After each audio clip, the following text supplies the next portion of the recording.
তিলাওয়াতকৃত আয়াতাংশে আল্লাহ বলেন, হে মুমিন মুসলমানেরা, তোমাদের সকলের পক্ষ থেকে কিছু মুসলমান ইসলামী শিক্ষা দীক্ষা অর্জনের জন্য বের হয়ে যায়। সব মুসলমানকে আল্লাহ বের হতে বলেননি, কিছু মুসলমানকে। কিছু মুসলমান ইসলামী শিক্ষা দীক্ষা অর্জনের জন্য বের হয়। প্রশ্ন জাগে, তাহলে আর বাদ বাকি যে সমস্ত মুসলমান ইসলামী শিক্ষা দীক্ষা অর্জনের জন্য গেল না, তারা ইসলামী জীবন যাপন করবে কিভাবে? এই প্রশ্নের জবাব বোঝার জন্য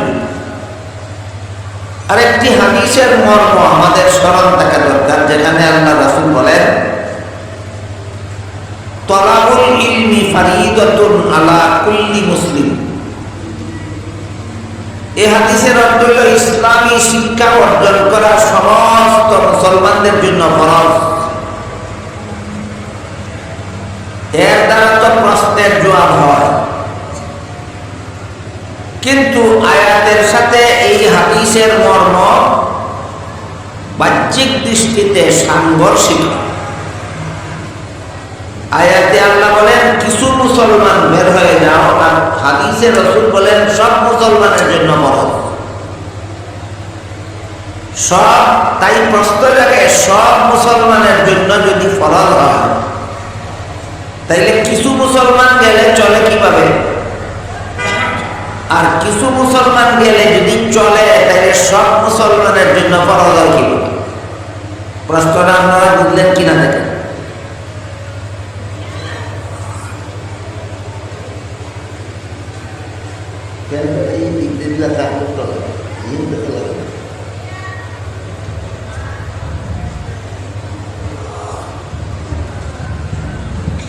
এই প্রশ্নের জবাব বোঝার জন্য আমাদের সকলের মনে রাখা দরকার যে ইসলামী শিক্ষার প্রধান তিনটা স্তর আছে। একটা হলো প্রাথমিক স্তরের ইসলামী শিক্ষা, একটা হলো মাধ্যমিক স্তরের ইসলামী শিক্ষা, আর একটা হলো উচ্চতর স্তরের ইসলাম শিক্ষা। কোনটার পরিমাণ কত? যে পরিমাণ ইসলামী শিক্ষা গ্রহণ করলে মুসলমানের মতো জীবন যাপন করা যায়, এটা হলো ইসলামের প্রাথমিক শিক্ষার পরিমাণ। যেমন সহি শুদ্ধ কলেমা কালাম জানলে, সহি শুদ্ধ গোসল জানলে, পাক না পাক জানলে, নামাজ বন্দেগী জানলেই মুসলমানের মতো জীবন যাপন করা যায়। কাজে এইগুলি জানা হলো ইসলামের প্রাথমিক শিক্ষার অন্তর্ভুক্ত। আর যে পরিমাণ ইসলামী শিক্ষা গ্রহণ করলে মাদ্রাসার পাঠ্য কিতাবগুলি ছাত্রদেরকে শিক্ষা দেওয়া যায়,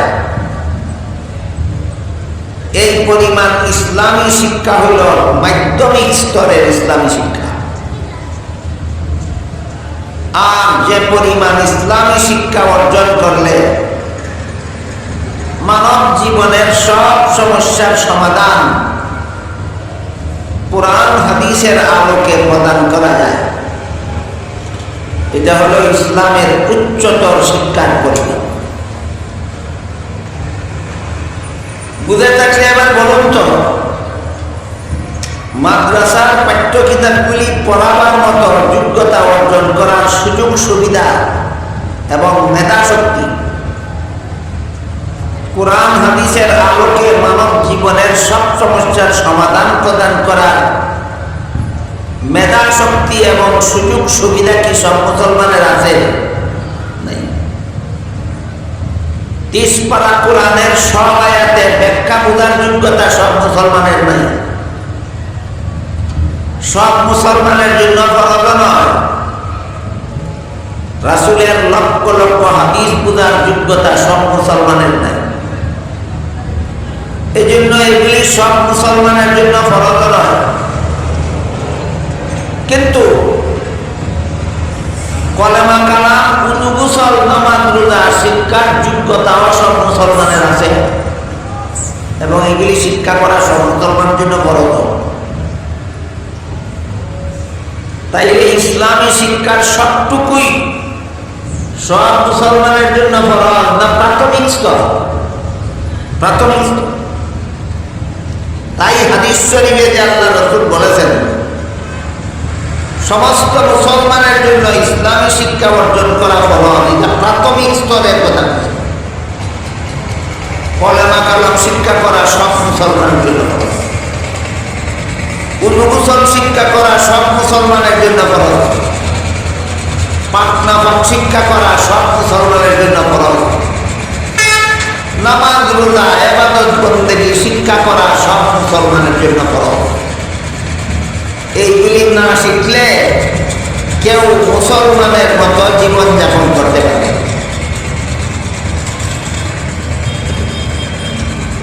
কাজেই হাদিস শরীফে আল্লাহ রাসূল ইসলামের প্রাথমিক শিক্ষাটা অর্জন করা সব মুসলমানের জন্য ফরজ বলেছে। কিন্তু ইসলামের মাধ্যমিক শিক্ষা এবং উচ্চতর শিক্ষা অর্জন করা যোগ্যতাও সব মুসলমানের নাই, সময় সুযোগও নাই। এই জন্য সকলের জন্য ফরজ নয়। তাই ইসলামের মাধ্যমিক এবং উচ্চতর শিক্ষার কথা আল্লাহ কোরআনে বলেছেন। কিছু মুসলমান ইসলামী শিক্ষা দীক্ষা অর্জনের জন্য বের হয়ে যাও, এটা হলো ইসলামের মাধ্যমিক এবং উচ্চতর শিক্ষার কথা। আর সব মুসলমানের জন্য ইসলামী শিক্ষা ফরজ, এটা হলো ইসলামের প্রাথমিক শিক্ষার কথা।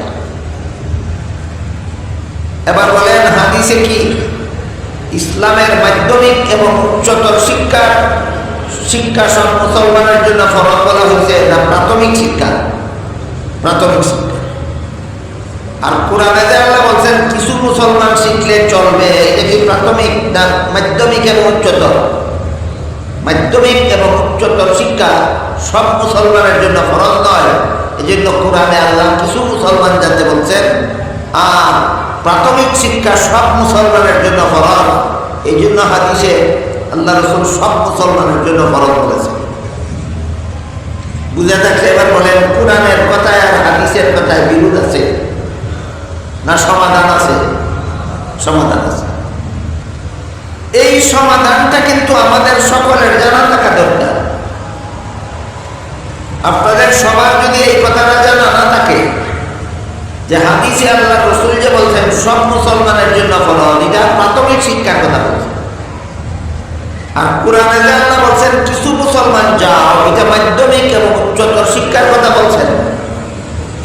এই সমাধানটা যদি আপনাদের সকলের জানা না থাকে তাহলে এক মাহফিলে গিয়ে ওয়াজ শুনবেন, একজন হুজুর হাদিসের কথা বলতেছেন যে আল্লাহ রাসূল বলছেন সব মুসলমানের জন্য ইসলামী শিক্ষা ফরজ।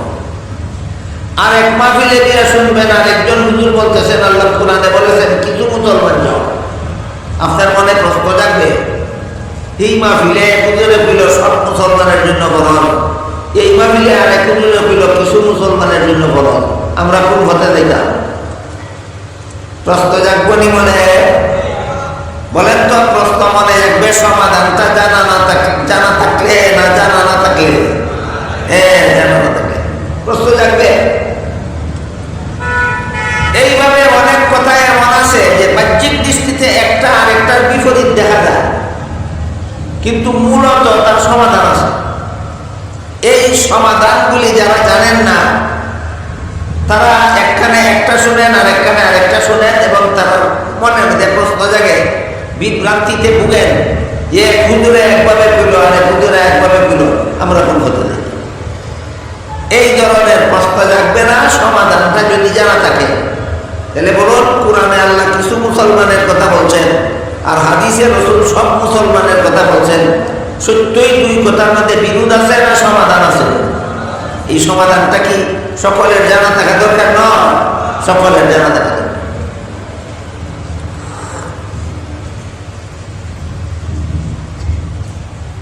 এখন কোন মুসলমান ইসলামের প্রথম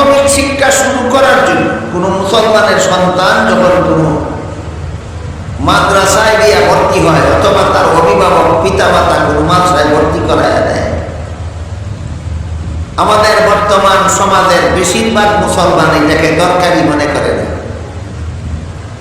কলেমা কালাম শিক্ষা দেওয়ার দরকারি মনে করে না। উযু গোসল শিক্ষা দেওয়া, পাক নাফাক শিক্ষা দেওয়া, নামাজ বন্দেগী শিক্ষা দেওয়া দরকারি মনে করে না। এই জন্য আমাদের সমাজের বেশিরভাগ মুসলমান নিজেদের ছেলে মেয়েদেরকে এইগুলি শিক্ষা না দিয়েই স্কুলে ভর্তি করা যায়। যে কারণে স্কুলে পড়া, কলেজে পড়া, ভার্সিটিতে পড়া শতকরা 5 জন নামাজি হইতে পারে না।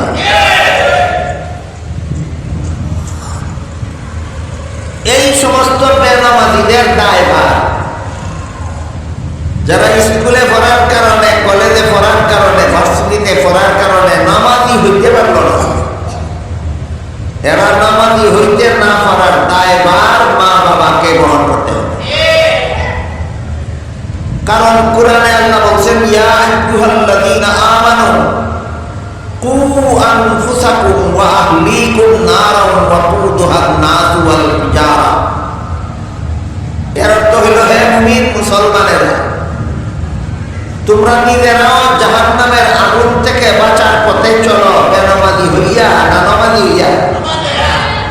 তোমাদের ছেলে মেয়েদেরকেও জাহান্নামের আগুন থেকে বাঁচাও, বেনামাজি বানাইয়া না নামাজি বানাইয়া।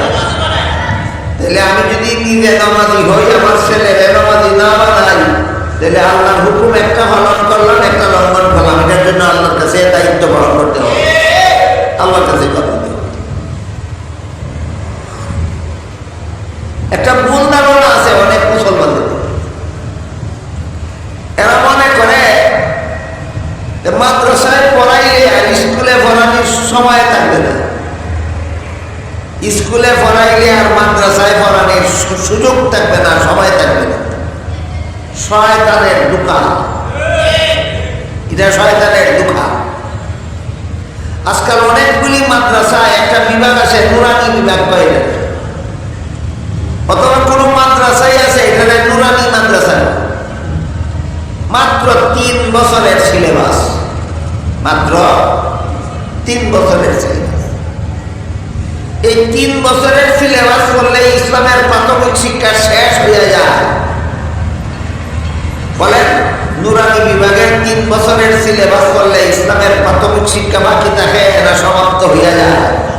সমাপ্ত হয়ে যায়। এখান থেকে পাক্কা নামাজি হয়ে গেল, উযু গোসল সব শিখলো, পাক নামাজ শিখলো, নামাজ বন্দেগী শিখলো। এখন আপনি ইচ্ছা মতো স্কুলে পড়ান, কলেজে পড়ান, ভার্সিটিতে পড়ান, এটা জীবনে আর বেনামাজি হইত না। তাহলে এক পড়া কি আর এক পড়ার বাধা না সুযোগ আছে? উভয়টা। খামোখা শয়তানের দোকান করবেন কেন?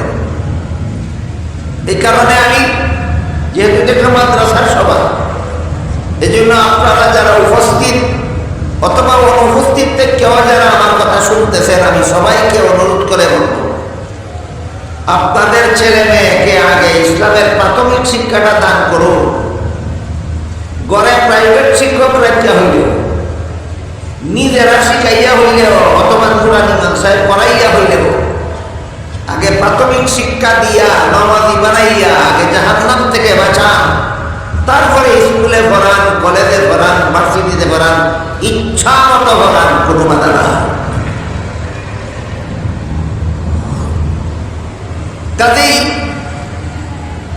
আপনি যখন আপনার ছেলেকে ইসলামের প্রাথমিক শিক্ষা দেওয়ার জন্য যে কোনো প্রতিষ্ঠানে ভর্তি করবেন, এই প্রতিষ্ঠানের শিক্ষক আপনার ছেলেকে, আপনার মেয়েকে জীবনের প্রথম দিন যে সবকটা পড়াইবেন, যে পাঠদান করবেন,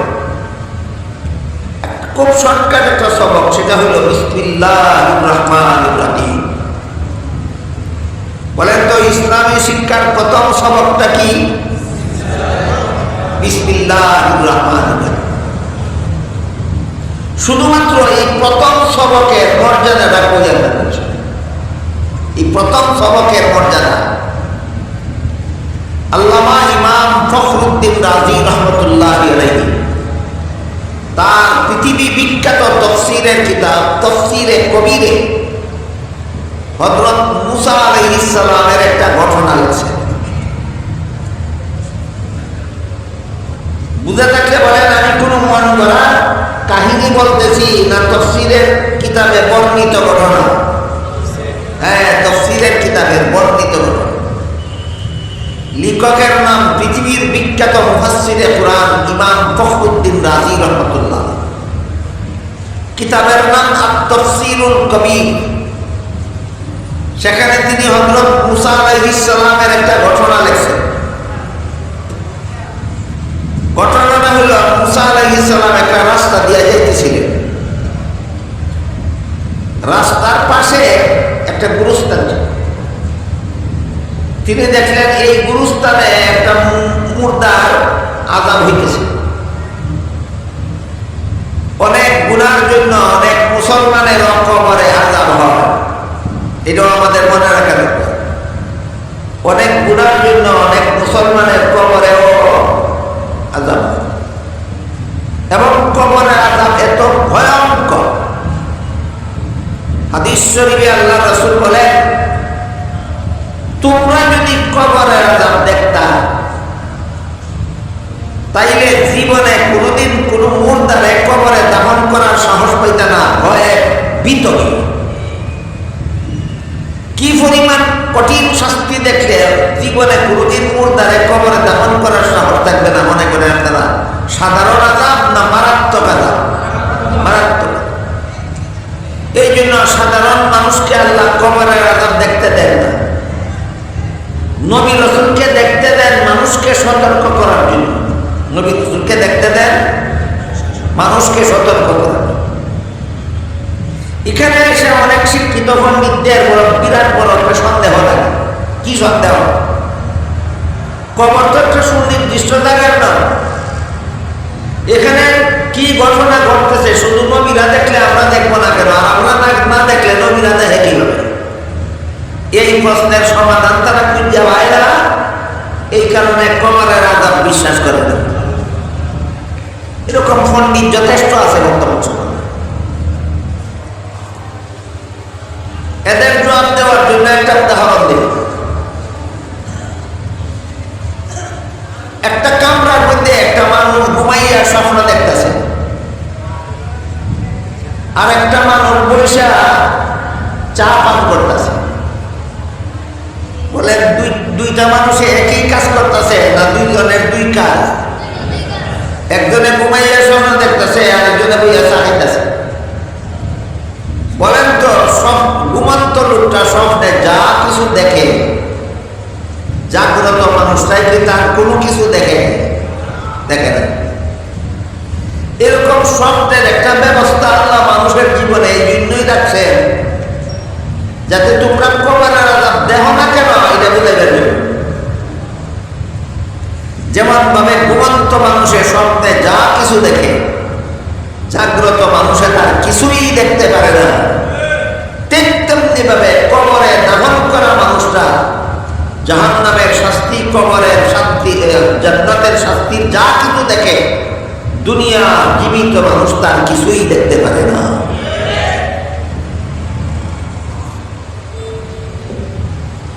তাই রাসূল বলেন সাধারণ মানুষকে আল্লাহ কবরের আযাব দেখতে দেন না, যেমন ভাবে জাগ্রত মানুষের স্বপ্নের ঘটনা দেখতে দেন না।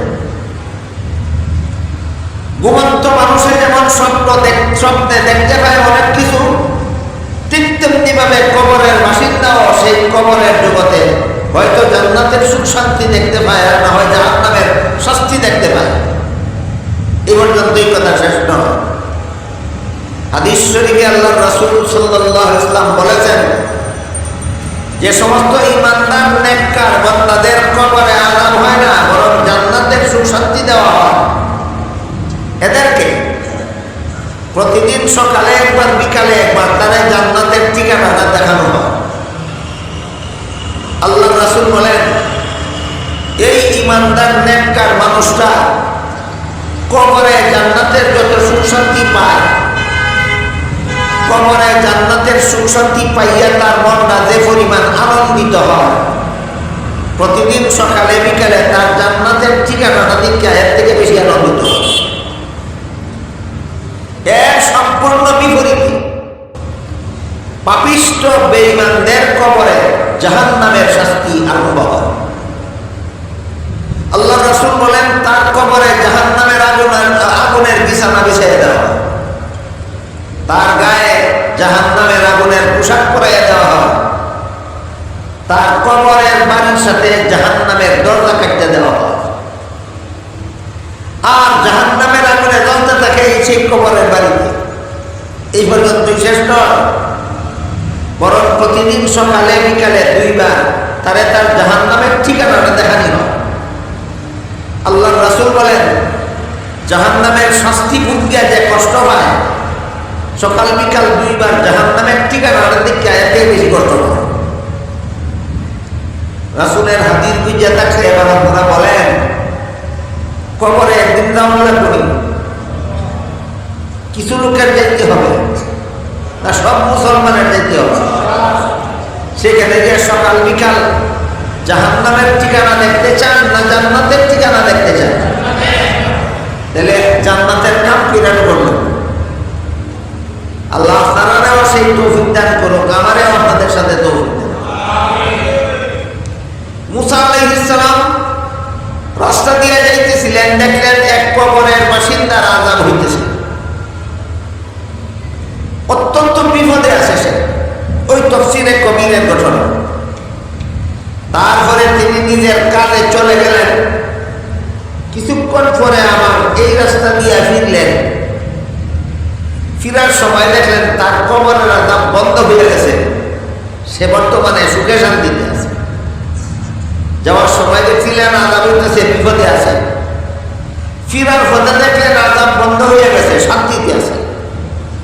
তাই মুসা নবী ওই কবরবাসীকে জিজ্ঞাসা করলেন, বললেন আমি যাওয়ার সময় দেখে গেলাম তোমার কবরে আযাব হইতেছে, তুমি মহাবিপদে আছো। এখন দেখতেছি তোমার কবরের আযাব বন্ধ হয়ে গেছে, তুমি শান্তিতে আছো। বলো না তোমার কবরের আযাবটা বন্ধ হইল কিভাবে? কবরের বাসিন্দা মুসা নবীকে বলে, আল্লাহ নবী, আমি যখন দুনিয়ার থেকে বিদায় হয়ে আসি, যখন আমার মরণ হয়ে গেছিল, তখন আমি দুনিয়াতে আমার বিবিকে গর্ভবতী অবস্থায় রেখে আসছিলাম। আমার মরণের পরে, আমার কবরে দাফন করার পরে আমার গুনার কারণে আমার কবরে আযাব হইতেছিল। কিছুদিন পরে আমার গর্ভবতী বিবির গর্ভ থেকে একটা সন্তান জন্ম হয়েছিল। ওই সন্তানটাকে আজকে আমার এতিম বাচ্চার বিধবা মা আমার বিবি একজন উস্তাদের কাছে লেখাপড়া শেখানোর লেগে ভর্তি করে দিয়েছে। আর সেই উস্তাদে আমার এতিম বাচ্চাটারে জীবনের প্রথম সবক শিক্ষা দিয়েছে বিসমিল্লাহির রহমানির রহিম। বলেন মাদ্রাসা শিক্ষার প্রথম সবকটা কি? বিসমিল্লাহির রহমানির রহিম। ওই দিনটার দুনিয়াতে আমার এতিম বাচ্চা উস্তাদের সাথে বিসমিল্লাহির রহমানির রহিম পড়ছে। আর এই দিক দিয়ে আল্লাহ ফিরিস্তারে হুকুম দিয়েছে তার কবরের আযাব বন্ধ করো। মন গড়া কল্প কাহিনী কইতাছি না তাফসীরের কিতাবে ঘটনা লেখা আছে? তাফসীরের নাম তাফসীরে কবির, লেখকের নাম ইমাম রাজি। ইমাম রাজি তাফসীরে কবিরে লেখেন, আল্লাহ যখন ফিরিস্তারে কইছিলেন তার কবরের আযাব বন্ধ করো, তখন ফিরিস্তা বলছিল আল্লাহ এর তো গুনাহ আছে, পাপ আছে, এই জন্য শাস্তি দেওয়া হইতেছে, বন্ধ করবো কেন? আল্লাহ ফিরিস্তারা জবাব দিছেন, হ্যাঁ তার গুনাহ আছে ঠিক, এই জন্য তো শাস্তি এতদিন হয়েছে। আজকে তার ছেলে দুনিয়াতে